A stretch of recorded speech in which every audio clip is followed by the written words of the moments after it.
হযরত লুকমান আলাইহিস সালামের ঘটনা।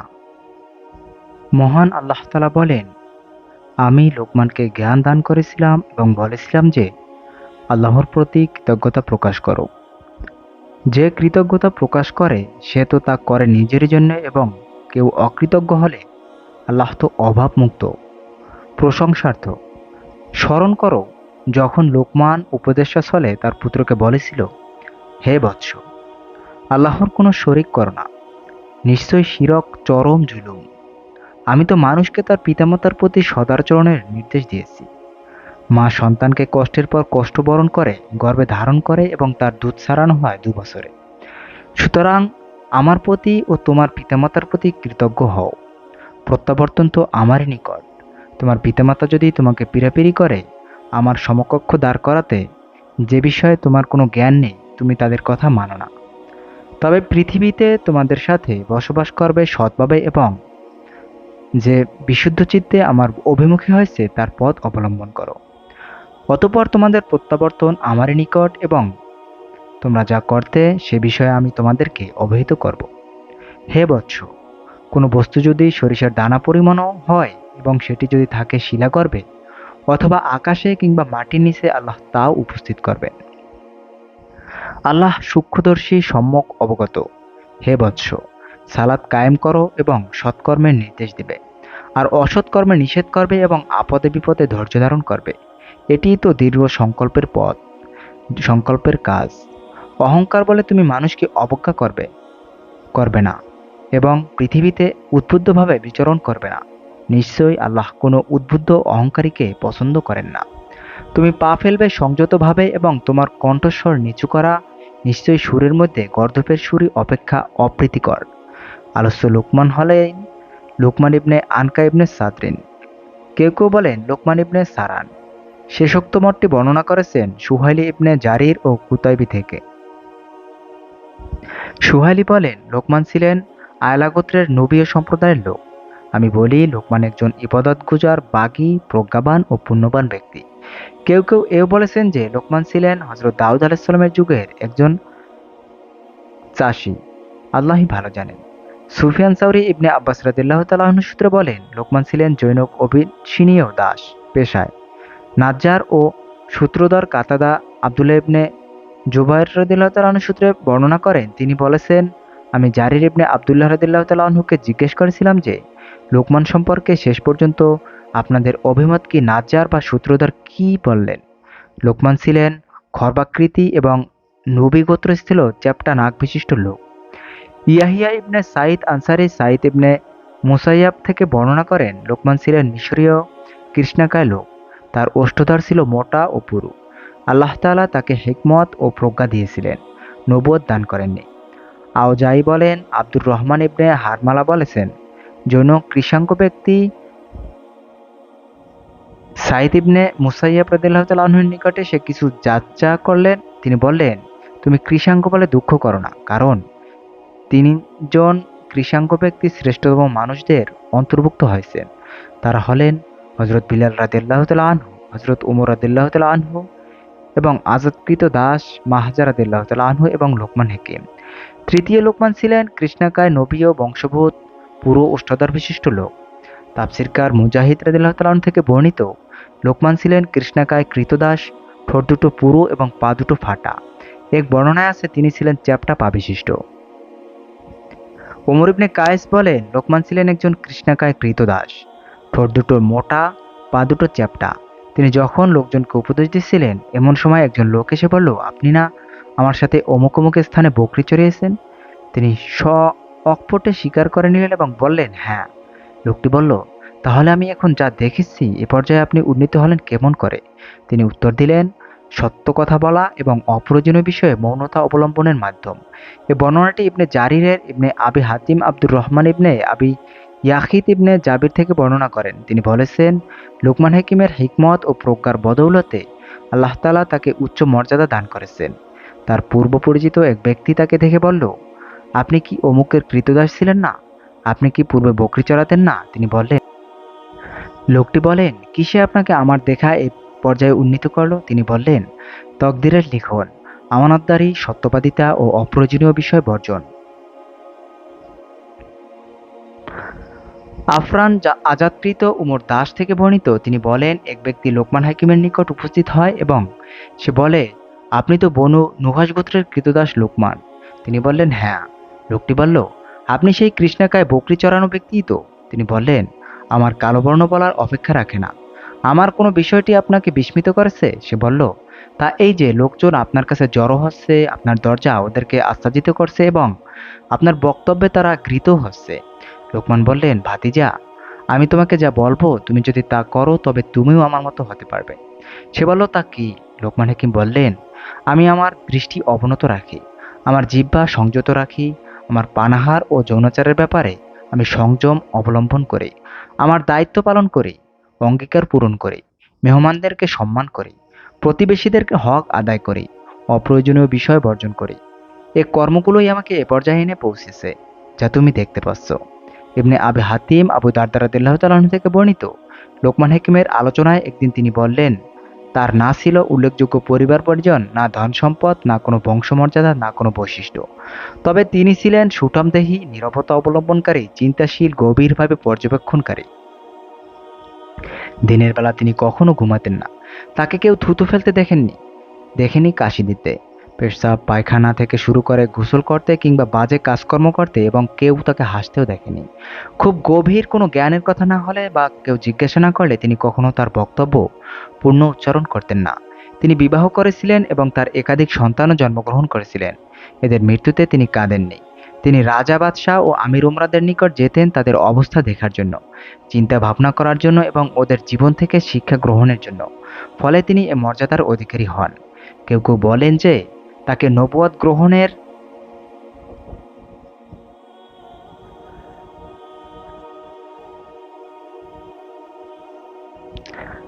কেউ কেউ বলেন যে তাকে নবুয়ত গ্রহণের এখতিয়ার দেওয়া হয়েছিল। তিনি নবুয়তের গুরুদায়িত্ব পালনে শঙ্কিত হলেন। তাই তিনি হেকমত তথা প্রজ্ঞাকেই বেছে নেন, কারণ এটি ছিল তার নিকট সহজতর। এ মন্তব্যের যথার্থতা সম্পর্কে সন্দেহের অবকাশ রয়েছে। এ ব্যাপারে আল্লাহ তাআলাই ভালো জানেন। এটা হযরত কাতাদা রাদিয়াল্লাহু তাআলা আনহু থেকে বর্ণিত, আমরা পরে তা উল্লেখ করব। ইবনে আবি হাতিম ও ইবনে জারির ইকরামা সূত্রে বর্ণনা করেন যে তিনি বলেন, লোকমান নবী ছিলেন। বর্ণনাকারী জারির ঝুঁকি এর কারণে এই বর্ণনাটি দুর্বল বর্ণনারূপে গণ্য করা হয়। জামহুর তথা অধিকাংশ উলামায়ে কিরামের মতে তিনি ছিলেন প্রজ্ঞাময় বিচক্ষণ একজন ওয়ালি। তিনি নবী ছিলেন না। আল্লাহ তাআলা পবিত্র কুরআনে হযরত লোকমানের কথা উল্লেখ করে তার প্রশংসা করেছেন। হযরত লোকমান তার প্রাণপ্রিয় সর্বাধিক স্নেহধন্য পুত্রকে উপদেশ দিয়েছেন, হে বৎস, আল্লাহর সাথে শরিক করো না। নিশ্চয়ই শিরক করা চরম জুলুম। ইবনে মুসলিম ও মুসলিম ইবনে মেহরান আল আমাস থেকে উক্ত হাদিসখানা উদ্ধৃত করেছেন। অতঃপর আল্লাহ তাআলা প্রসঙ্গক্রমে পিতামাতা সম্পর্কে তার নির্দেশের কথা উল্লেখ করেছেন। তিনি সন্তানের উপর পিতামাতার অধিকারের কথা, তার মুশরিক হলেও তাদের প্রতি সদাচরণের কথা এবং তাদের দিন কবুল করার ব্যাপারে তাদের অনুগত না করার কথা উল্লেখ করেছেন। এরপর পুত্রের প্রতি লোকমানের এই উপদেশের কথা উল্লেখ করেছেন, হে বৎস, কোনো কিছু যদি সর্ষের দানা পরিমাণও হয় এবং সেটি থাকে শিলাগর্ভে অথবা আকাশে অথবা মাটির নিচে, আল্লাহ তাও উপস্থিত করবেন। আল্লাহ সূক্ষ্মদর্শী, সম্যক অবগত। সূরা নিসা আয়াত নাম্বার 40। এর দ্বারা লোকমান তার পুত্রকে মানুষের প্রতি জুলুম করতে বারণ করলেন, জুলুম যদিও সর্ষে দানা পরিমাণও হয়, কারণ আল্লাহ তাআলা জুলুম সম্পর্কে জিজ্ঞাসাবাদ করবেন। জুলুমকে হিসাব নিকাশকালে হাজির করবেন এবং আমলের পাল্লায় রাখবেন। যেমন আল্লাহ তাআলা বলেন, আল্লাহ অনুপরিমাণও জুলুম করেন না। আল্লাহ তাআলা আরও বলেন, এবং কিয়ামত দিবসে আমি স্থাপন করব ন্যায় বিচারের মানদণ্ড, সুতরাং কারো প্রতি কোনো অবিচার করা হবে না, এবং কর্ম যদি তিল পরিমাণ ওজনের হয় তবু আমি সেটি উপস্থিত করব। হিসাব গ্রহণকারী রূপে আমি যথেষ্ট। সূরা আম্বিয়া আয়াত নম্বর 47। এর দ্বারা জানিয়ে দেওয়া হলো যে জুলুম দৃষ্টিতে তিল পরিমাণ ক্ষুদ্র ও তুচ্ছ হলেও এবং তার দরজা জানালাহীন এবং কি ছিদ্রহীন কঠিন পাথরের মধ্যে রাখা হলেও, অথবা বিশাল বিস্তৃত এই অসীম আসমানের গহীন অন্ধকার স্থান থেকে কোনো বস্তুতে পতিত হলেও আল্লাহ তাআলা সেটি সম্পর্কে অবগত থাকেন। আল্লাহ সূক্ষ্মদর্শী, সম্যক অবহিত। আল্লাহ তাআলার ইলমে অত্যন্ত সূক্ষ্ম, তাই সাধারণত যা লোকচক্ষুর আড়ালে থাকে সেই অনুপরিমাণ বিষয় তার অগোচরে থাকে না। আল্লাহ তাআলা বলেন, তার অজ্ঞাতসারে একটি পাতাও পড়ে না। মৃত্তিকার অন্ধকারে এমন কোনো শস্যকণাও অঙ্কুরিত হয় না, অথবা রসাযুক্ত কিংবা শুষ্ক এমন কোনো বস্তু নেই যা সুস্পষ্ট কিতাবে নেই। সূরা আনআম আয়াত নম্বর ৫৯। আল্লাহ তাআলা আরও বলেন, পৃথিবীতে এমন কোনো গোপন রহস্য নেই যা সুস্পষ্ট কিতাবে নেই। আল্লাহ তাআলা পবিত্র কোরআনে আরও বলেন, তিনি অদৃশ্য সম্পর্কে সম্মুখ অবগত। আকাশরাজি ও পৃথিবীতে তার অগোচর নয় অণু পরিমাণ কিছু, কিংবা তদপেক্ষা ক্ষুদ্র অথবা বৃহৎ কিছু, বরং এর প্রত্যেকটি লিপিবদ্ধ আছে সুস্পষ্ট কিতাবে। সূরা নামল আয়াত নাম্বার ৭৪। সৌদি রাদিয়াল্লাহু তাআলা আনহু কতিপয় সাহাবীর বরাতে বলেন, পূর্বোল্লেখিত আয়াতে সাখরা শব্দটি দ্বারা ৭ জমিনের নিচে অবস্থিত পাথর বোঝানো হয়েছে। আতিয়া, আউফি, আবু মালিক সাউরি ও মিনহাল ইবনে ওমর রাদিয়াল্লাহু তাআলা থেকে অনুরূপ বর্ণিত হয়েছে, তবে এই অভিমতের বিশুদ্ধতায় সন্দেহের অবকাশ রয়েছে। এছাড়াও পাথর দ্বারা পৃথিবীর তলদেশের পাথর বোঝানোর ব্যাপারটিও সন্দেহমুক্ত নয়, কেননা উক্ত আয়াতে শব্দটি অনির্দিষ্ট জ্ঞাপক। এটি দ্বারা তাদের বক্তব্য অনুযায়ী পাথরটি বোঝানো হলে নির্দিষ্ট বাচক শব্দটি ব্যবহৃত হয়। বস্তুত আয়াতে যে কোনো পাথর, যেমনটি ইমাম ইবনে আবু সাঈদ খুদরী রাদিয়াল্লাহু তাআলা আনহু সূত্রে বর্ণনা করেছেন। রাসূলুল্লাহ সাল্লাল্লাহু আলাইহি সাল্লাম বলেছেন, তো তোমাদের কেউ যদি দরজা ছিদ্রহীন পাথরের মধ্যেও কোনো আমল করে, তা মানুষের সম্মুখে প্রকাশিত হয়ে পড়বে, আমলটি যে পর্যায়েরই হোক না কেন। এরপর হযরত লোকমান তার পুত্রকে বললেন, হে বৎস, নামাজ কায়েম করো, অর্থাৎ সকল নিয়মনীতি সহকারে ফরজ, ওয়াজিব, অক্ত, রুকু, সিজদা, ধীরস্থির, বিনয় সব কিছুর প্রতি লক্ষ্য রেখে এবং এতদ সম্পর্কিত শরীয়তের নিষিদ্ধ বিষয়াদি পরিহার করে পূর্ণাঙ্গরূপে নামাজ আদায় করো এবং অসৎ কর্মে নিষেধ করবে, অর্থাৎ নিজের শক্তি ও সামর্থ্য অনুযায়ী তা করবে। হাতে তথা বল প্রয়োগে বাধা দেওয়ার ক্ষমতা থাকলে বল প্রয়োগে বাধা দিবে, নতুবা মুখে, তাতেও সমর্থ না হলে অন্তরে। এরপর পুত্রকে নির্দেশ দিলেন ধৈর্য ধারণের। বললেন, বিপদে আপদে ধৈর্য ধারণ করো। এ নির্দেশ এ কারণে দিলেন যে সৎ কাজের আদেশ ও অসৎ কাজের নিষেধ করতে গেলে সাধারণত বাধা ও প্রতিরোধের সম্মুখীন হতে হয়, তবে এর পরিণাম উৎকৃষ্ট। এটি সার্বজনীন বীজ যে সবুরে মেও ফেলে। হযরত লোকমান বলেন, এটি তো দীর্ঘ সংকল্পের কাজ, এটি অপরিহার্যের বটে। তিনি বলেন, অহংকার বশে তুমি মানুষকে অবজ্ঞা করো না। হযরত ইবনে আব্বাস, মুজাহিদ, ইকরামা, সাঈদ ইবনে জুবায়ের, জায়হাক, ইয়াহিদ ইবনে আসাম, আবু জাওয়া ও অন্যরা বলেছেন যে এর অর্থ হলো মানুষের প্রতি অহংকারী হও না এবং লোকজনের সাথে কথা বলার সময় তাদের প্রতি গর্ব ভরে অবজ্ঞাবশে অন্যদিকে মুখ ফিরিয়ে কথা বলো না। ভাষাবিদগণ বলেছেন, হচ্ছে উটের ঘাড়ের একটি রোগ বিশেষ, যাতে তার মাথা বুকে পড়ে। অহংকারী ব্যক্তি যে লোকের সাথে কথা বলতে গেলে দম্ভভরে তার মুখমণ্ডল অন্যদিকে ফিরিয়ে রাখে, তাকে ওই উটের সাথে তুলনা করা হয়েছে। আবু তালিব তীর কবিতায় বলেন, সুপ্রাচীরকাল থেকেই আমরা জুলুমকে প্রশ্রয় দেই না। যখন তারা মুখ বাঁকি করে নেয়, তখন তারা তা সোজা করে দেয়। ইবনে হাই তাগলিব বলেন, কোনো স্বৈরাচারী ব্যক্তি তার মুখ বাঁকা করে নিলে আমরা তা সোজা করে দেই, ফলে সেটি সোজা হয়ে যায়। অথবা লোকমান তার পুত্রকে বলল, পৃথিবীতে ঊর্ধ্বভাবে বিচরণ করো না, কারণ আল্লাহ কোনো উদ্ধত অহংকারীকে পছন্দ করেন না। তিনি তার পুত্রকে মানুষের সম্মুখে দম্ভ সহকারে, অহংকার ও ঔদ্ধত্য সহকারে পথ চলতে নিষেধ করেছেন। যেমন আল্লাহ তাআলা বলেন, ভূপৃষ্ঠে দম্ভভরে বিচরণ করো না, তুমি কখনোই ভূপৃষ্ঠ বিদীর্ণ করতে পারবে না এবং উচ্চতায় তুমি কখনো পর্বত প্রমাণ হতে পারবে না। অর্থাৎ তুমি তোমার দ্রুতগতি সম্পন্ন পথ চালায় সকল শহর নগর অতিক্রম করে যেতে পারবে না। তোমার পদাঘাতে পৃথিবীকে বিদীর্ণ করতে পারবে না। আর তোমরা বিশালত্ব, অহংকার, উচ্চতায় তুমি পাহাড়ের সমান উঁচু হতে পারবে না। সুতরাং নিজের দিকে তাকাও এবং বুঝে নাও যে তুমি তোমার সীমাবদ্ধতা ছাড়িয়ে যেতে পারবে না। হাদিস শরীফে আছে, এক ব্যক্তি দুটো কাপড় পরে গর্ভভরা পথ চলছিল। তখন আল্লাহ তাআলা তাকে ভূমিতে প্রথিত করে দিলেন। কিয়ামত পর্যন্ত সে নিচের দিকে প্রথিত হতে থাকবে। অপর এক হাদিসে এসেছে, রাসূল সাল্লাল্লাহু আলাইহি সাল্লাম বলেছেন, গোড়ালির নিচ পর্যন্ত লুঙ্গি ঝুলিয়ে দেওয়া থেকে তুমি নিজেকে বাঁচিয়ে রেখো, কেননা তা অহংকারের পরিচায়ক আল্লাহ তাআলা পছন্দ করেন না। এ আয়াতে আল্লাহ তাআলা বলেছেন, আল্লাহ কোনো দাম্ভিক, অহংকারীকে পছন্দ করেন না। পথ চলতে অহংকার প্রদর্শন থেকে বারণ করার পর লোকমান তার পুত্রকে মাধ্যম গতিতে পথ চলতে নির্দেশ দিলেন, কারণ পথ চলা তো লাগবেই। তিনি এ বিষয়ে পুত্রকে মন্দ দিক সম্পর্কে নিষেধ করলেন এবং কল্যাণকর দিকটি অবলম্বনের নির্দেশ দিলেন। তিনি বললেন, পথ চলার মধ্যপন্থী অবলম্বন করো, অর্থাৎ খুব মনস্থর গতি কিংবা দ্রুত গতির কোনোটাই অবলম্বন করবে না, বরং মধ্যম গতি অবলম্বন করবে। আল্লাহ তাআলা বলেন, রহমানের বান্দা তারাই যারা পৃথিবীতে নম্রভাবে চলাফেরা করে এবং তাদের সাথে যখন মূর্খরা কথা বলতে থাকে তখন তারা বলে সালাম। এরপর লোকমান তার পুত্রকে বললেন,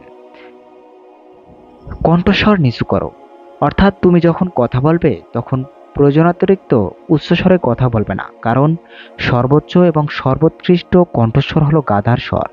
সহিহ বুখারী ও মুসলিমে বর্ণিত আছে যে রাত্রিবেলায় গাধার ডাক শুনলে রাসূলুল্লাহ সাল্লাল্লাহু আলাইহি সাল্লাম আউযু বিল্লাহ বলার নির্দেশ দিয়েছেন, কারণ গাধা শয়তানকে দেখতে পায়। এজন্যই বিনা প্রয়োজনে কণ্ঠস্বর উচ্চ করতে নিষেধ করেছেন। বিশেষত হাসির সময় উঁচু শব্দ নিচু রাখা এবং মুখ ঢেকে রাখা মুস্তাহাব। রাসূল সাল্লাল্লাহু আলাইহি সাল্লাম এরূপ করতেন বলে হাদিসে প্রমাণ রয়েছে। অবশ্য আজানের সময় উচ্চস্বরে আজান দেয়া, যুদ্ধের সময় উচ্চস্বরে আহ্বান জানানো এবং বিপদ আপদ ও মৃত্যুর আশঙ্কায় উচ্চস্বরে কাউকে ডাকা শরীয়ত সম্মত। হযরত লুকমান আলাইহিস সালাম এসব প্রজ্ঞাপূর্ণ বক্তব্য কল্যাণকর অকল্যাণরোধের উপদেশ বলেই আল্লাহ তাআলা কুরআন মাজিদে উল্লেখ করেছেন। হযরত লুকমান আলাইহিস সালামের বিবরণ উপদেশাবলী সম্পর্কে আরও বহু বর্ণনা রয়েছে। তার বক্তব্য সম্বলিত হিকমতে লুকমান নামে বলে কথিত একটি বই পাওয়া যায়। সে পুস্তক হতে কিছু বক্তব্য আমরা এখন তুলে ধরবো ইনশাআল্লাহ। ইমাম আহমদ ইবনে ওমর রাদিয়াল্লাহু তাআলা আনহু থেকে বর্ণিত, তিনি বলেন, রাসূলুল্লাহ সাল্লাল্লাহু আলাইহি সাল্লাম আমাদেরকে জানালেন যে লোকমান হাকিম বলতেন, আল্লাহ তাআলা কোনো কিছু আমানত রূপে দিলে তা হেফাজত করেন। ইবনে আবি হাতিম কাসিম ইবনে মুখায়মা থেকে বর্ণিত, রাসূলুল্লাহ সাল্লাল্লাহু আলাইহি সাল্লাম বলেছেন, লোকমান তার পুত্রকে বলেছিলেন, হে বৎস, হিম্মত, প্রজ্ঞা দরিদ্রতাকে রাজার আসনে বসিয়েছে। উবাই আউন ইবনে আব্দুল্লাহ থেকে বর্ণিত, লোকমান তার পুত্রকে বলেছিলেন, হে বৎস, তুমি কোন মজলিসে উপস্থিত হলে ইসলামের রীতি অর্থাৎ সালাম দ্বারা তাদের অন্যায় জয় করবে।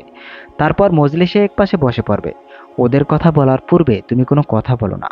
তারা আল্লাহর জিকির ও আল্লাহ সম্পর্কে আলোচনায় নিয়োজিত হলে তুমি তাদের সাথে আলোচনায় অংশ নিবে। তারা যদি অন্য কোনো বিষয়ে আলোচনা করে তবে তুমি তাদেরকে ত্যাগ করে অন্যদের কাছে চলে যাবে। উবাই হাফসা ইবনে উমার থেকে বর্ণিত, তিনি বলেন, হযরত লুকমান আলাইহিস সালাম এক থলে সরিষা পাশে নিয়ে তার পুত্রকে উপদেশ দিতে বসেছিলেন। একটি করে উপদেশ দিচ্ছিলেন আর একটি করে সরিষা তলে থেকে ফেলেছিলেন। এভাবে করে সব সরিষা শেষ হয়ে গেল। তখন তিনি বললেন, হে বৎস, আমি তোমাকে এমন উপদেশ দিলাম, কোনো পর্বতকে এই উপদেশ শোনালে সেটি ফেটে চৌচির হয়ে যেত। তার পুত্রের অবস্থাও তাই হয়েছিল।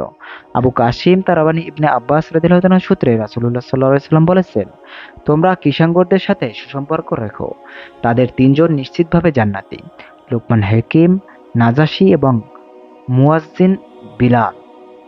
তাবারানী এর ব্যাখ্যায় বলেন, বিলাল হাবশী। হাদিসটি একাধারে গরীব ও মুনকার পর্যায়ের। ইমাম আহমদ রাদিয়াল্লাহু তাআলা আনহু তার কিতাবুজ জুহুদ নামক গ্রন্থে হযরত লুকমান আলাইহিস সালাম সম্পর্কে আলোচনা করতে গিয়ে অনেক গুরুত্বপূর্ণ ও কল্যাণকর তথ্যাদি পরিবেশন করেছেন। তিনি বলেছেন, ওয়াকিন্দি মুজাহিদ সূত্রে আমি লোকমানকে প্রজ্ঞা দান করেছি। আয়াতের ব্যাখ্যায় তিনি বলেন, হিকমত অর্থ ধর্মীয় প্রজ্ঞা ও সত্যপ্রাপ্তি, নবুয়ত নয়। ওহাব ইবনে মুনাব্বিহ ইবনে আব্বাস রাদিয়াল্লাহু তাআলা আনহু সূত্রে বলেন, লোকমান ছিলেন হাবশী কৃতদাস। আসওয়াদ সাঈদ ইবনে মুসাব্বর থেকে বর্ণিত, লোকমান আলাইহিস সালাম পেশায় ছিলেন দর্জি। সাইয়েদ ইবনে দিনারকে উদ্ধৃত করে বলেন, লোকমান তার পুত্রকে বলেছিলেন, হে বৎস, তুমি ব্যবসারূপে আল্লাহর ইবাদতকে বেছে নাও, তাহলে পুঁজি ছাড়াই লাভ পাবে। ইয়াহিদ মুহাম্মদ ইবনে ওয়াসিকে উদ্ধৃত করে বলেন, লোকমান তার পুত্রকে লক্ষ্য করে প্রায়ই বলতেন, হে বৎস, আল্লাহকে ভয় করো। তোমার অন্তর কলুষিত থাকা অবস্থায় মানুষের শ্রদ্ধা অর্জনের জন্য তুমি আল্লাহকে ভয় করার ভান করো না। ইয়াসিদ খালিদ বীরদিকে উদ্ধৃত করে বলেন, লোকমান ছিলেন একজন হাবশী কৃতদাস, পেশায় সুতার। তার মালিক তাকে একটি বকরি জবাই করতে বলেছিলেন। সে মতে তিনি একটি বকরি জবাই করেন। বকরির উৎকৃষ্টতম দুটো টুকরো আনতে মালিক তাকে নির্দেশ দেন। তিনি বকরিটির জিহ্বা ও হৃৎপিণ্ড নিয়ে আসেন। মালিক তাকে জিজ্ঞেস করলো, এর চাইতে উৎকৃষ্ট কোনো অঙ্গ কি এ বকরিতে নেই? তিনি বললেন, না না মালিক। কিছু সময় চুপ করে থাকার পর আবার তাকে বলল, আমার জন্য অপর একটি বকরি জবাই করো। তিনি তার জন্য অপর একটি বকরি জবাই করলেন। মালিক বলল, এটির নিকৃষ্টতম দুটো ফেলে দাও। তিনি বকরিটির জিহ্বা ও হৃৎপিণ্ড ফেলে দিলেন। মালিক বলল, আমি তোমাকে উৎকৃষ্ট দুটো টুকরো আনতে বললাম, তুমি নিয়ে এলে জিহ্বা আর হৃৎপিণ্ড। আমার নিকৃষ্টতম দুটো টুকরো ফেলে দিতে বললাম, তুমি জিহ্বা আর হৃৎপিণ্ড ফেলে দিলে। এর রহস্য কি? লোকমান হাকিম বললেন, জিহ্বা ও হৃৎপিণ্ড যতক্ষণ পবিত্র থাকে ততক্ষণ এ দুটো অপেক্ষা উৎকৃষ্ট কিছু থাকে না, আর এ দুটো যখন কলুষিত হয় তখন এ দুটো অপেক্ষা ঘৃণিত আর কিছু থাকে না। দাউদ ইবনে রশিদ আবু উসমান সূত্রে বলেন, লোকমান তার পুত্রকে বলেছিলেন, মূর্খদের সাথে বন্ধুত্ব স্থাপনে আগ্রহী হয় না, তাহলে সে মনে করবে যে তার কর্মে তুমি সন্তুষ্ট। বিজ্ঞ ব্যক্তিদের অসন্তুষ্টকে তুচ্ছ ভেবো না, তাহলে সে তোমার সাথে সম্পর্ক ছিন্ন করতে পারে। দাউদ ইবনে উসওয়াত আব্দুল্লাহ ইবনে জায়েদ সূত্রে বলেন, লোকমান বলেছেন, জেনে নাও যে প্রজ্ঞাবানদের মুখে আল্লাহর হাত থাকে, তিনি যা তৈরি করে দেন তা ব্যতীত কথা বলেন না। আবু রাজ্জাক বলেন যে, ইবনে জুরাইকে বলতে শুনেছেন, আমি রাতে মাথা ঢেকে রাখতাম। উমর রাদিয়াল্লাহু তাআলা আনহু আমাকে বললেন, তুমি রাতে মাথা ঢেকে রাখো কেন? তুমি কি জানো না যে লোকমান আলাইহিস সালাম বলেছেন, দিনের বেলায় মাথা ঢেকে রাখা তা অপমানজনক এবং রাত্রে তা ওজর বা অপারগতার নিদর্শন। তাহলে তুমি রাতে মাথা ঢাকো কেন? তখন আমি তাকে বললাম, লোকমান আলাইহিস সালাম তো কোনো ঋণ ছিল না। সুফিয়ান বললেন, লোকমান তার পুত্রকে বলেছিলেন, হে বৎস, নীরবতা অবলম্বন করে আমি কখনো লজ্জিত হইনি। কথা বলা যদি রূপা হয় তবে নীরব থাকা হচ্ছে সোনা। আব্দুল সামাদ কাতাদা সূত্রে বলেন, লোকমান তার পুত্রকে বলেছিলেন, হে বৎস, মন্দ থেকে দূরে থাকো, তাহলে মন্দ তোমার থেকে দূরে থাকবে, কারণ মন্দের জন্যই মন্দের সৃষ্টি। আবু মুয়াবিয়া উরওয়া সূত্রে বলেন, হযরত লুকমানের প্রজ্ঞাপূর্ণ বক্তব্যে আছে, হে বৎস, অতিরিক্ত মাখামাখি পরিহার করবে, কারণ অতিরিক্ত মাখামাখি ঘনিষ্ঠজনকে ঘনিষ্ঠজন থেকে দূরে সরিয়ে দেয় এবং প্রজ্ঞাকে ঠিক তেমনি বিলুপ্ত করে দেয়, যেমনটি আগে উচ্ছ্বাস করে থাকে। হে বৎস, অতি ক্রোধ বর্জন করো, কারণ তা প্রজ্ঞাবান ব্যক্তির অন্তঃকরণে ধ্বংস করে দেয়। ইমাম আহমাদ উবায়দ ইবনে উমর সূত্রে বলেন, লোকমান আলাইহিস সালাম উপদেশ স্থলে তার পুত্রকে বলেছিলেন, হে বৎস, দেখে শুনে মসজিদ বেছে নিবে। যদি এমন মজলিস দেখো যেখানে আল্লাহর জিকির হয় তবে তুমি তাদের সাথে বসবে, কারণ তুমি নিজে জ্ঞানী হলে তোমার জ্ঞান তোমার উপকারে আসবে। আর তুমি মূর্খ হলে মসজিদের লোকেরা তোমাকে জ্ঞান দান করবে। আল্লাহ তাআলা তাদের উপর রহমত নাজিল করলে তাদের সাথে তুমি রহমতের অংশ পাবে। হে বৎস, যে মজলিসে আল্লাহর জিকির হয় না সে মজলিসে বসো না, কারণ তুমি নিজে জ্ঞানী হলে তখন তোমার জ্ঞান তোমার কোনো উপকারে করবে না, আর তুমি যদি মূর্খ হও তবে তোমার মূর্খতা আরো বৃদ্ধি করে দিবে। উপরন্তু আল্লাহ তাআলা তাদের উপর গজব নাজিল করবে, তাদের সাথে তুমি গজবে পতিত হবে। হে বৎস, ইমানদারের রক্তপাতকারী শক্তিমান ব্যক্তিকে ঈর্ষা করো না, কারণ তার জন্য আল্লাহর নিকট এমন ঘাতক রয়েছে যার মৃত্যু নেই। আবু মুয়াবিয়া উরত্তা সূত্রে বলেন, আল হিকমাহ গ্রন্থে বলা হয়েছে যে, হে বৎস, তুমি ভালো কথা বলবে এবং হাসি মুখে থাকবে, না হলে দানশীল ব্যক্তিদের তুলনায় তুমি মানুষের নিকট অধিকতর প্রিয় হবে। তিনি আরো বলেন, আল হিকমা গ্রন্থে অথবা তাওরাতে আছে যে, নমতা হলো প্রজ্ঞার মস্তক স্বরূপ। তিনি এও বলেন যে, তাওরাতে আছে তুমি যেমন দয়া করবে তেমন দয়া পাবে। তিনি আরো বলেছেন যে, হিকমত গ্রন্থে আছে যেমন বপন করবে তেমন ফসলে তুলবে। তিনি বললেন, আল হিকমা গ্রন্থে আছে, তোমার বন্ধুকে এবং তোমার পিতাকে পুত্রকে ভালোবাসো। তিনি বললেন, সেই ধৈর্য সব পরে কষ্ট দেওয়া হয় না। তাকে জিজ্ঞাসা করা হলো, কোনো ব্যক্তি সর্বাধিক জ্ঞানী? তিনি বললেন, যে ব্যক্তি সে অন্যের জ্ঞান দ্বারা নিজের জ্ঞান বৃদ্ধি করে। বলা হলো, কোন লোক উত্তম? তিনি বললেন, ধনী ব্যক্তি বলা হয় প্রাচুর্যের অধিকারী, সম্পদের প্রাচুর্য। তিনি বললেন, না, বরং আমি সে ব্যক্তিকে বুঝিয়েছি যার কাছে কোনো কল্যাণ চাওয়া হলে তা পাওয়া যায়, তা না হলে অন্তত সে অন্যের দ্বারস্থ হয় না। সুফিয়ান ইবনে উয়াইনা বলেন, লুকমান আলাইহিস সালামকে বলা হলো নিকৃষ্টতম ব্যক্তিকে। তিনি বললেন, যে ব্যক্তি এ কথার পরোয়া করে না যে লোকে তাকে মন্দ কাজে লিপ্ত দেখবে। আবু সামাদ মালিক ইবনে দিনার সূত্রে বলেন, প্রজ্ঞাপূর্ণ কথার মধ্যে আমি এটা পেয়েছি যে মানুষের খেয়ালখুশি ও কুপ্রবৃত্তি সম্পর্কে সমাজের উপর তলার যে লোক আলাপ আলোচনা করে আল্লাহ তাদেরকে ধ্বংস করে দেন। আমি তাতে আরো পেয়েছি যে, তুমি জানো, যা জানো তা আমল না করে, যা জানো না তা জানার মধ্যে কোনো কল্যাণ নেই। এটি তো সে ব্যক্তির ন্যায় যে কাঠ সংগ্রহ করে, বোঝা বাঁধে, তারপর তা মাথায় তুলে নিতে চেষ্টা করে কিন্তু পারে না, তারপর গিয়ে আরো কাঠ সংগ্রহ করে। আব্দুল্লাহ ইবনে আহমদ আবু সাঈদ রাদিয়াল্লাহু তাআলা আনহু সূত্রে বলেন, হযরত লোকমান তার পুত্রকে বলেছিলেন, হে বৎস, পরহেজগার ব্যক্তিরাই যেন তোমার খাদ্য পায় এবং তোমার কাজকর্মে বিজ্ঞজনদের পরামর্শ নিও। এ বিষয়ে ইমাম আহমদ রাদিয়াল্লাহু তাআলা আনহু যা বর্ণনা করেছেন এগুলো হচ্ছে তার সারসংক্ষেপ। ইতিপূর্বে আমরা কত বর্ণনা উল্লেখ করেছি তা তিনি বর্ণনা করেননি। আবার তিনি এমন কত বর্ণনা উল্লেখ করেছেন যা আমাদের নিকট ছিল না, আল্লাহই ভালো জানেন। ইবনে আবি হাতিম কাতাদা সূত্রে বলেন, আল্লাহ তাআলা লোকমান হাকিমকে নবুয়ত ও হিকমতের যে কোনো একটি বেছে নেয়ার ইখতিয়ার দিয়েছিলেন। তিনি নবুয়তের পরিবর্তে হিকমতই গ্রহণ করেন। তারপর জিবরাইল আলাইহিস সালাম তার নিকট এলেন, তিনি তখন নিদ্রামগ্ন। জিবরাইল আলাইহিস সালাম তার নিকট হিকমতের ভারী বর্ষণ করেন। এরপর থেকে তিনি হিকমতপূর্ণ কথা বলতে শুরু করেন। সাদ বলেন, আমি কাতাদা রাদিয়াল্লাহু তাআলা আনহুকে বলতে শুনেছি যে লোকমানকে জিজ্ঞেস করা হয়েছিল, আপনি নবুয়ত না নিয়ে হিকমত নিলেন কেন? আপনাকে তো আপনার মালিক ইখতিয়ার দিয়েছিলেন। উত্তরে তিনি বলেন, আমাকে যদি বাধ্যতামূলকভাবে নবুয়ত দেওয়া হতো তাহলে আশা করি আমি ওই দায়িত্ব পালনে সাফল্য লাভ করতাম। কিন্তু আমাকে যখন যে কোনো একটি বেছে নেওয়ার ইখতিয়ার দেওয়া হলো, তখন আমি নবুয়তি গুরুদায়িত্ব পালনে অক্ষম হয়ে যাব বলে আশঙ্কা করলাম। তখন হিকমতই আমার নিকট প্রিয়তর হয় মনে হলো। এই বর্ণনাটি সংশয়মুক্ত নয়, কারণ কাতাদা রাদিয়াল্লাহু তাআলা আনহু থেকে সাঈদ ইবনে কাহিরের বর্ণনা সম্পর্কে হাদিস বেত্তাগণের বিরূপ সমালোচনা করেছেন। উপরোক্ত সাঈদ ইবনে আবি আরুবা কাতাদা রাদিয়াল্লাহু তাআলা আনহু থেকে বর্ণনা করেন যে আয়াতের ব্যাখ্যায় তিনি বলেছেন, হিকমত অর্থ প্রজ্ঞা ও ইসলাম।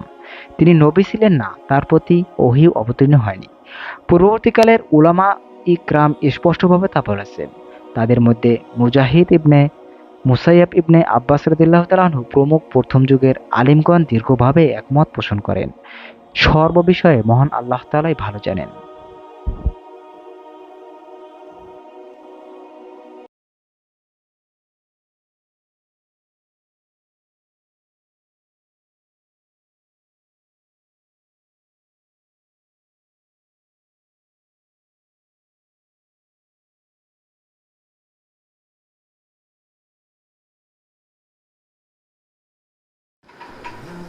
আসসালামু আলাইকুম ওরহমতুল্লাহি ওবরাকাত।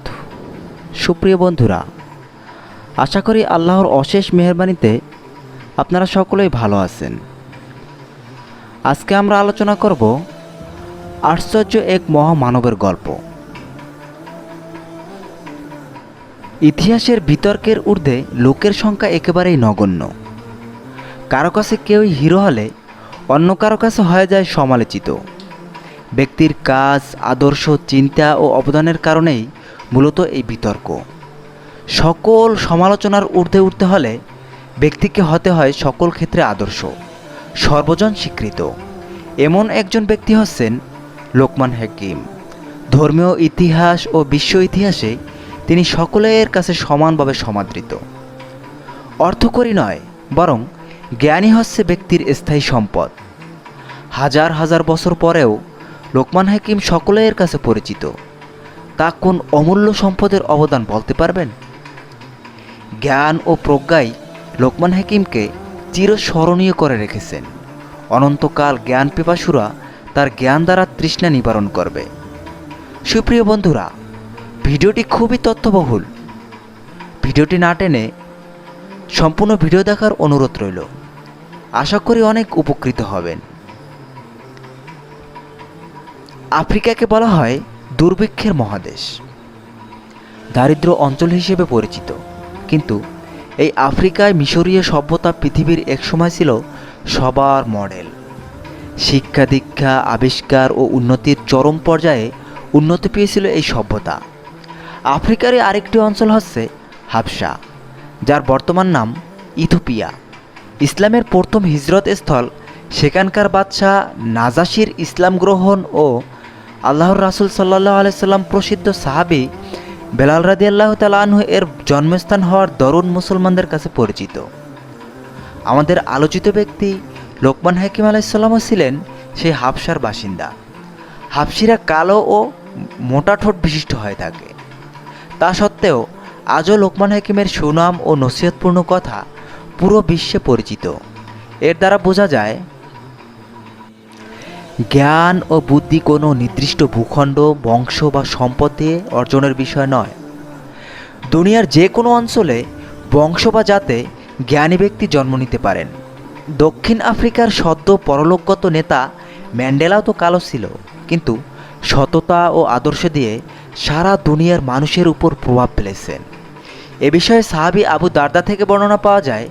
সেখানে তিনি বলেছেন, লোকমান হাকিমকে যা দেয়া হয়েছে তা তার পরিবার, মাল, বংশ বা স্বাভাবিক কোনো আদতের কারণে দেওয়া হয়নি, বরং বিশেষ কিছু গুণাবলী যা তার মাঝে ছিল সেগুলোর উসিলায় বিশ্বের অদ্বিতীয় জ্ঞানী হিসেবে তিনি পরিচিতি লাভ করেছিলেন।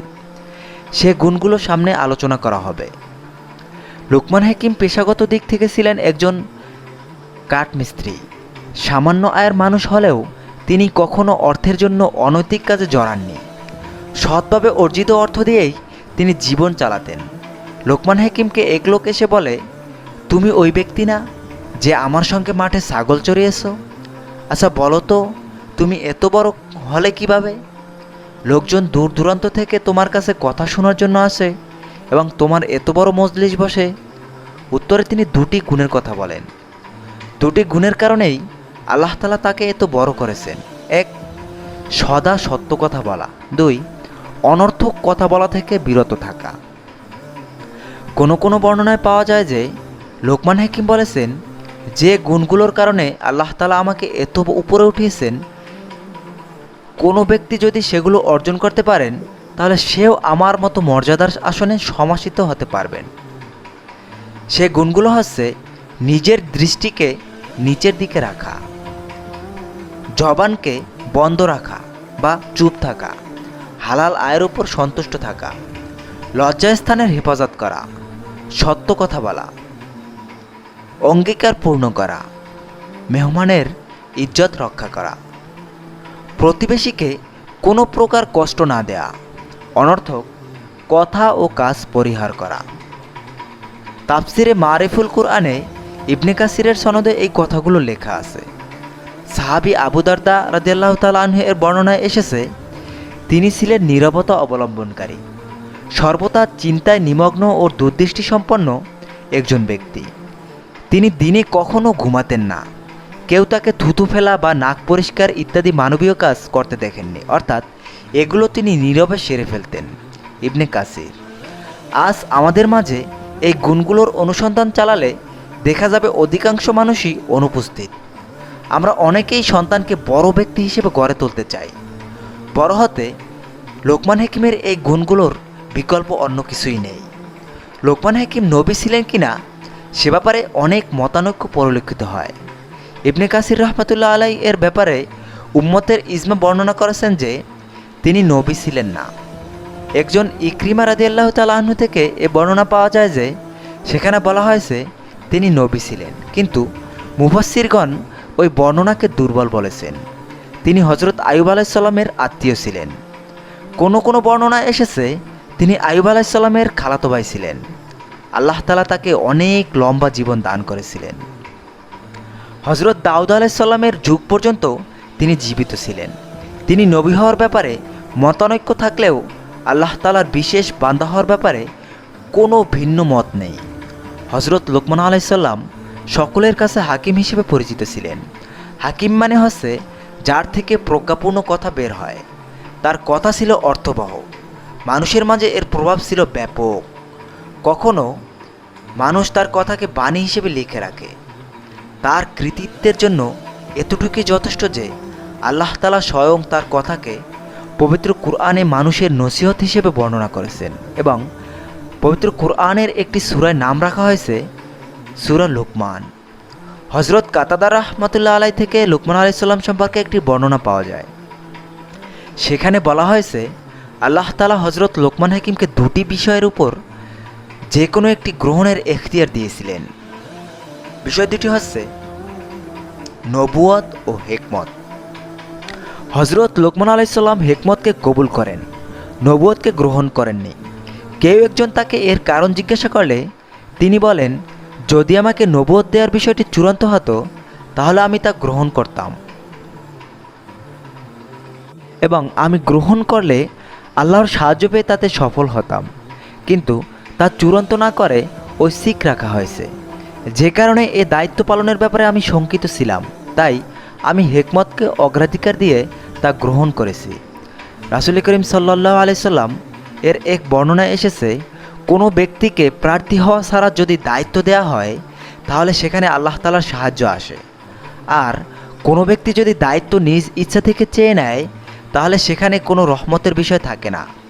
হযরত লোকমান হাকিম হয়তো এই দিকে লক্ষ্য করতেন, আমার জন্য নবুয়তের দায়িত্ব যেহেতু চূড়ান্ত করা হয়নি তাই এখন তা দিলে স্বেচ্ছায় গ্রহণ করা হবে, আর তখন আল্লাহ তাআলার রহমতের আশা করা যায় না। আজ বর্তমান সমাজের অবনতির দিকে তাকালে আমরা দেখতে পাব যে ব্যক্তি দায়িত্বের ব্যাপারে যত বেশি অযোগ্য সে তত বেশি তার প্রত্যাশী। গণতান্ত্রিক সমাজ ব্যবস্থার সুফল হচ্ছে অশিক্ষিততাও আইন প্রণয়নের দায়িত্ব প্রাপ্তির প্রত্যাশা করতে পারে। এটা কেমন যেন ডাক্তার না হয়েও অপারেশনের সুযোগ তলব। আল্লাহ আমাদের সবাইকে হেফাজত করুন, আমিন। আল কোরআনে লোকমান হাকিমের কয়েকটি প্রজ্ঞাপূর্ণ কথা বলা হয়েছে। সেখানে আল্লাহ তাআলার তাওহীদের আলোচনা রয়েছে। এর সঙ্গে কয়েকটি সামাজিক বিষয়ের আলোচনাও করা হয়েছে। যেমন বলা হয়েছে, আর কথা বলার সময় মানুষের দিক থেকে চেহারা অন্যদিকে ফিরিয়ে রেখো না। অর্থাৎ কথা বলার সময় শ্রোতার দিকে ফিরে হাসি মুখে কথা বলা। ইসলামের সামাজিক শিক্ষার নির্দেশও এমনই। কথা বলার সময় চেহারা অন্যদিকে ফিরিয়ে রাখা অভদ্রতা ও অসামাজিকতার পরিচয়। তাছাড়াও এর দ্বারা ব্যক্তির ভেতরগত অহংকারবোধ ফুটে ওঠে। আমি বড় মানুষ, ওরা ছোট লোক, ওদের সঙ্গে কথা বলা আমার মর্যাদার সঙ্গে যায় না। হাঁটা চলার সামাজিকতা নিয়েও তিনি কথা বলেছেন। তিনি মাধ্যম গতিতে চলার কথা বলেছেন, যা ভদ্রতার পরিচয়। চলার গতি অতি দ্রুত বা একেবারে আস্তে না হওয়া, কারণ উভয়টিতে ক্ষতি ও অসামাজিকতা রয়েছে। ইসলাম শুধু রাস্তার মধ্যম গতিতে চলার কথা বলেন না, বরং জীবনে চলার পথেও মধ্যগতিতে চলতে বলে। যেমন সূরা বনী ইসরাইলে আয় ও খরচ সংক্রান্ত নীতি বর্ণনায় বলা হয়েছে, আর তুমি তোমার নিজ ঘাড়ের সঙ্গে বেঁধে রাখো নিজের হাত, অর্থাৎ খরচ করা বন্ধ করে দিও না এবং তা স্বয়ং সম্পূর্ণরূপে উন্মুক্তও করে দিও না, অর্থাৎ বেহিসাব খরচ করা আরম্ভ করো না, তাহলে তুমি তিরস্কৃত নিঃস্ব হয়ে পড়বে। বনী ইসরাইল।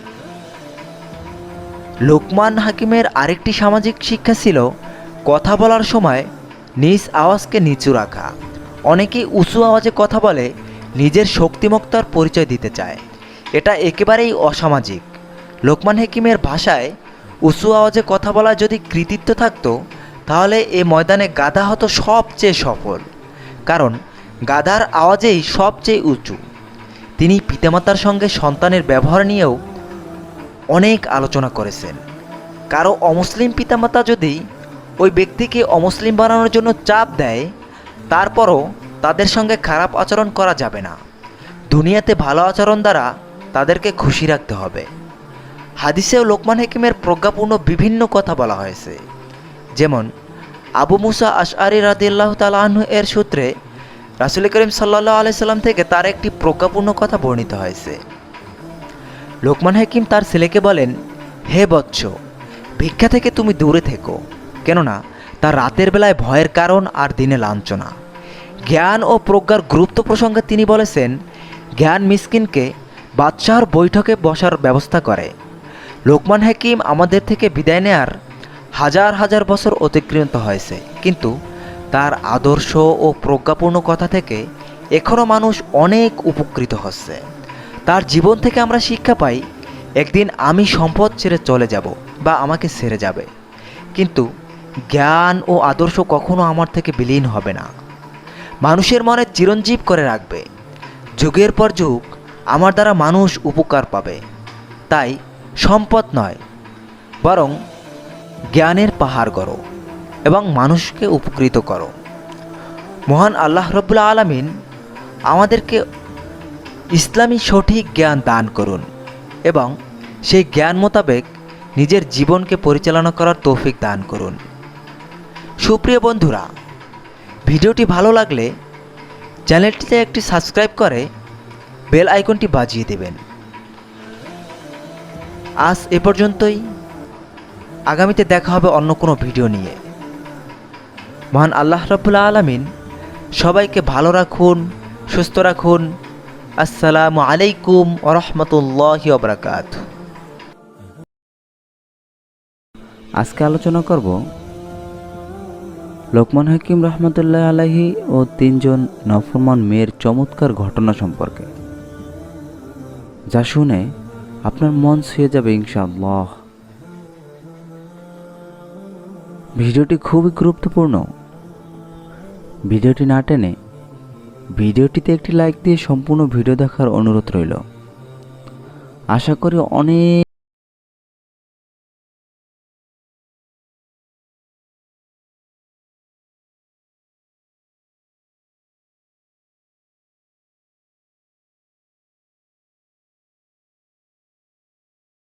আল্লাহর একজন বড় নৈকট্যশীল বান্দা, কিন্তু তিনি ছিলেন একজন গোলাম। যখন ওনার মালিক ওনাকে বিক্রি করার জন্য বাজারে নিয়ে গেলেন, তখন অনেক খরিদ্দার ওনাকে কিনতে চেয়েছিলেন। যখনই কোনো খরিদ্দার লোকমান হাকিম রহিমাহুল্লাহকে খরিদ করতে চাইতেন, তখনই তিনি তাকে উদ্দেশ্য করে বলতেন যে, আমাকে কোন উদ্দেশ্যে খরিদ করতে যাচ্ছেন। তখন সেই ব্যক্তি কোনো না কোনো উদ্দেশ্যের কথা বলতে থাকত।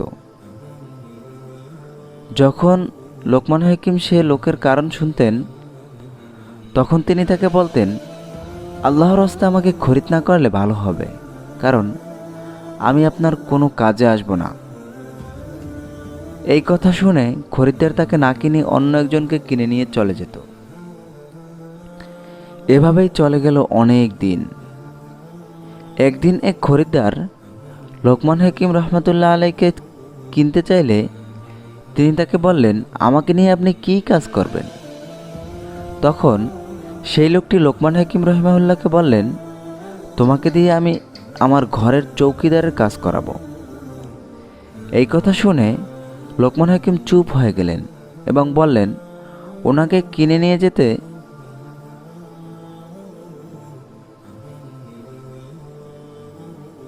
যে লোকটি লোকমান হাকিম রহিমাহুল্লাহকে খরিদ করে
আল্লাহর কাছে তওবা ইস্তেগফার করছে, আর অন্যদিকে আমি এখনো পাপ কাজের চিন্তা ভাবনা করে যাচ্ছি। ধিক্কার জানাই এই চুরির অন্তরকে। আমার বোন যদি পাপ কাজের জন্য ইস্তেগফার করতে পারে, তাহলে আমি কেন পারবো না? এই কথা বলে সেও মহান আল্লাহর দরবারে নিজের কৃতকর্মের জন্য অনুতপ্ত হয়ে তওবা ইস্তেগফার পড়তে শুরু করলো। যখন বড় বোন তার দুটো বোনের কর্মকাণ্ড দেখল, তখন সে নিজেকে ধিক্কার করে বলতে লাগলো, ধিক্কার জানায় এই অন্তর ও শরীরকে। আমার দুই বোন কতই না সুন্দর, নিজের পাপ ছেড়ে দিয়ে আল্লাহমুখী হয়ে গেছে। যদি তারা এমন করতে পারে, তাহলে আমি কেন পারবো না?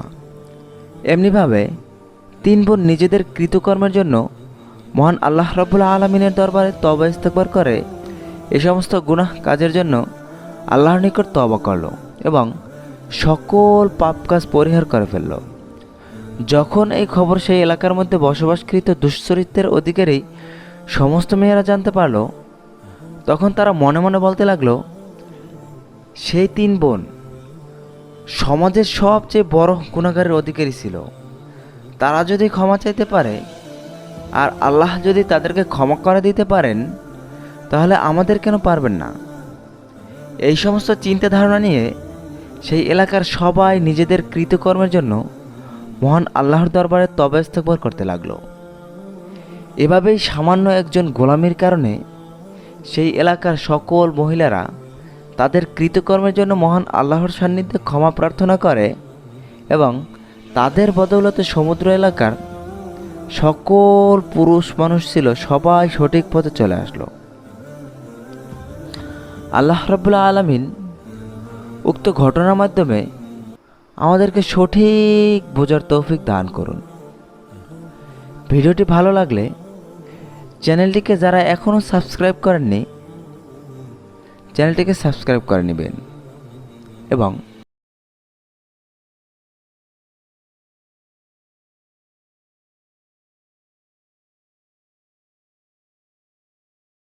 ভালো রাখুন, সুস্থ রাখুন, সঠিক চিন্তা ভাবনা করে নিজেকে পরিচালনা করার তৌফিক দান করুন। আমিন। আসসালামু আলাইকুম ওয়া রাহমাতুল্লাহি ওয়া বারাকাতুহু।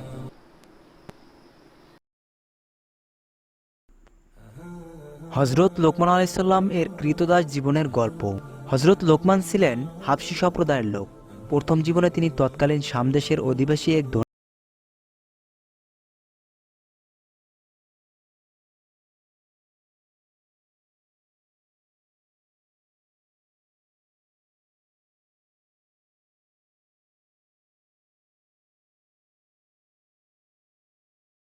গল্পটি এরকম।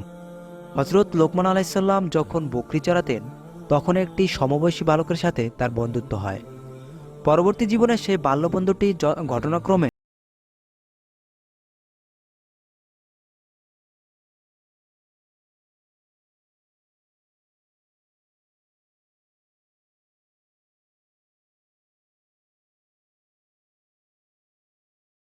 যার সাথে আমি মাঠে বকরি চড়াতাম। হজরত লোকমান হাকিম লোকটির দিকে তাকিয়ে বললেন, হ্যাঁ বন্ধু, তুমি ঠিকই ধরেছ, আমি সেই লোক। বাল্যবন্ধু জিজ্ঞেস করলো, বন্ধু, তুমি এই মর্যাদা কিভাবে অর্জন করো?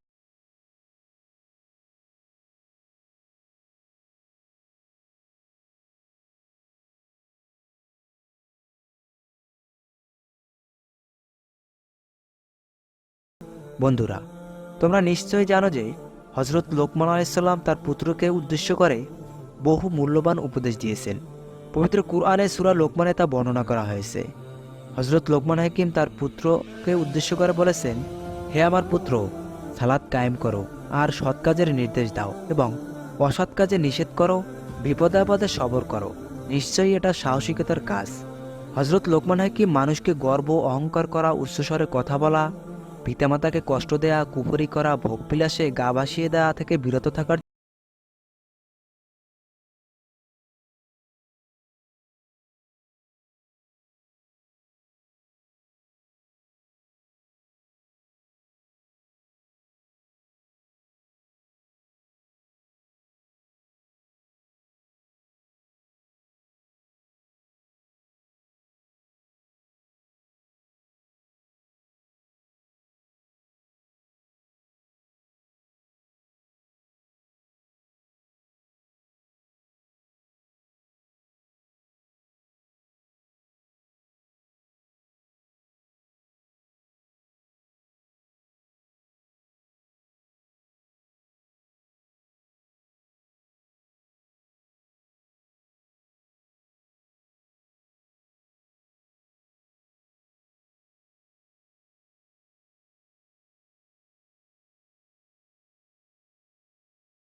হজরত লোকমান আলাইসাল্লাম কিভাবে তার মনিবের প্রতি কৃতজ্ঞতার নজির স্থাপন করলেন।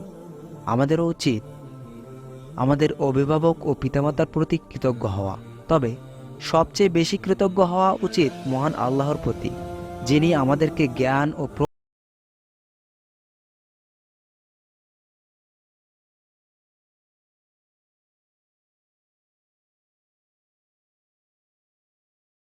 প্রদান করেছি এই মর্মে যে আল্লাহর প্রতি কৃতজ্ঞ হও। যে কৃতজ্ঞ হয় সে তো কেবল নিজের কল্যাণের জন্যই কৃতজ্ঞ হয়, আর যে অকৃতজ্ঞ হয় সেক্ষেত্রে আল্লাহর প্রকৃতপক্ষে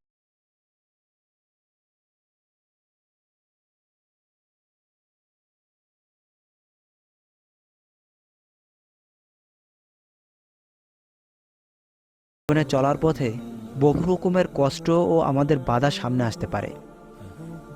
সেই সব কষ্ট আর বাধা উত্তীর্ণ হতে হবে আল্লাহকে ভালোবেসে, আল্লাহর প্রতি কোনো রকম